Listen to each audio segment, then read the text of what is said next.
Minsan dinadagdagan ko po. Ginagawa akong 20 pesos na nalagay ko po sa alkansya ko. Tapos yun po yung binibili ko ng mga beads ko.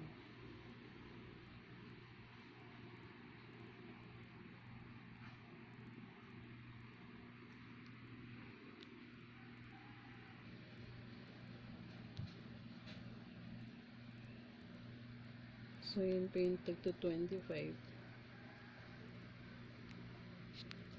Ito po yung glass na tinatawag. Glass po siya. Kaya medyo mahal po. So, yung isang strand po yata is 100 pieces po.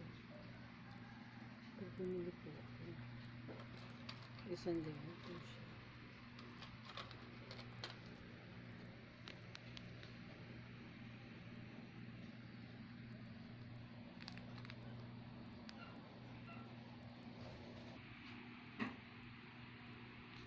So, ito naman po yung plastic ng mga beads.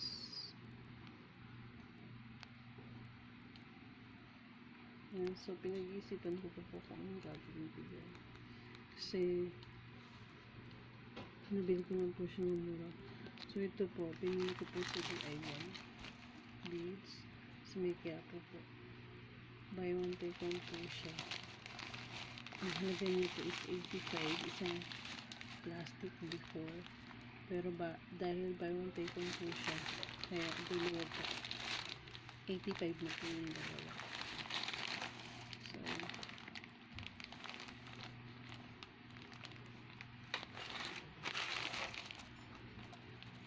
buy one take one. Tingnan po natin. Kung ano yung tsura niya pag binuksan. So, yun po, binuksan ko po. Tingnan po natin kung ano yung tsura. Oops. Ano po siya.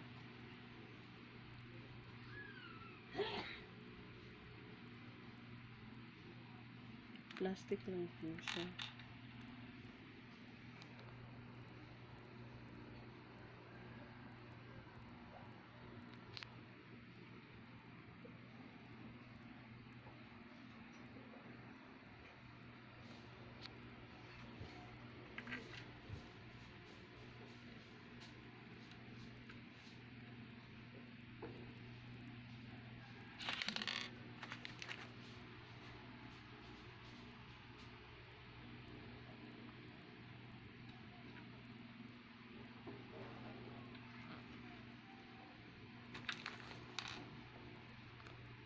Tapos siya naman po, binili ko rin is 14 pesos sa WSN po.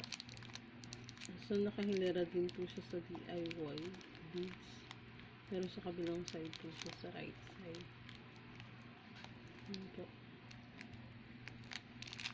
Kaya lang ito po, kaya po siya mas mura kasi plastic lang po siya. Plastic.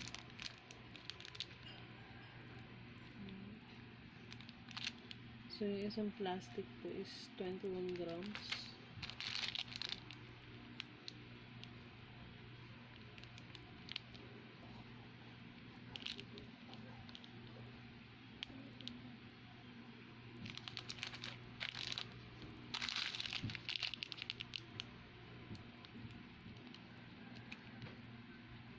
Buksan.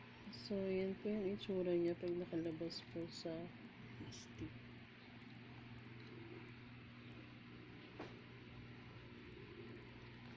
Ang cute.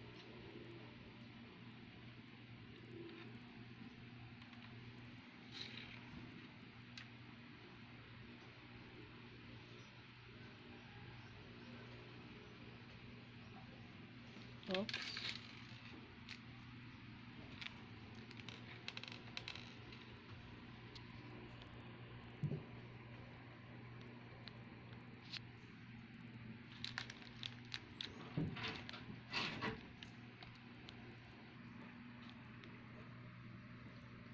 Ito, so nga po pala, bumili rin po pala ako ng organizer, panibagong organizer po.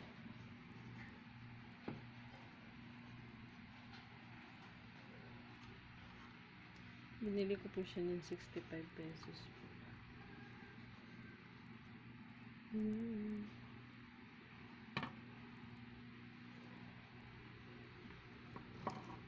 may pumili kayo ng mga beads ko po.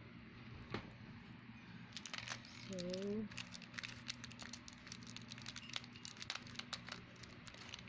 kaya ko na po siya ilagay.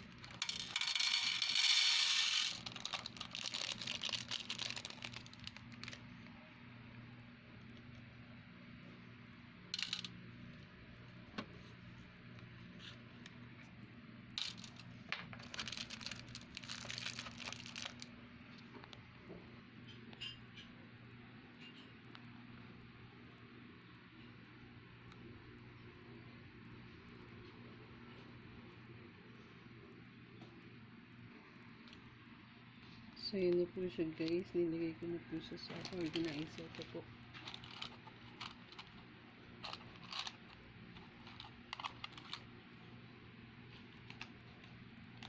Ayan.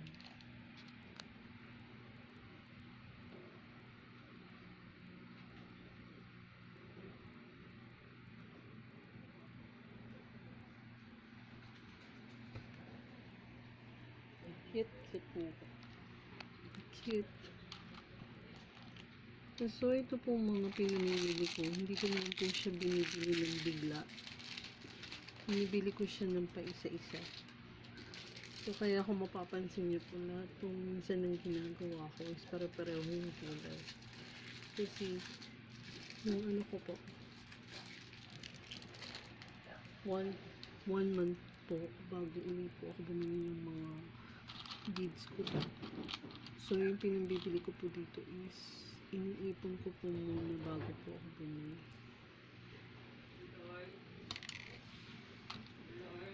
Sige po, sana po nagustuhan niyo po ang video na to. Thank you very much po.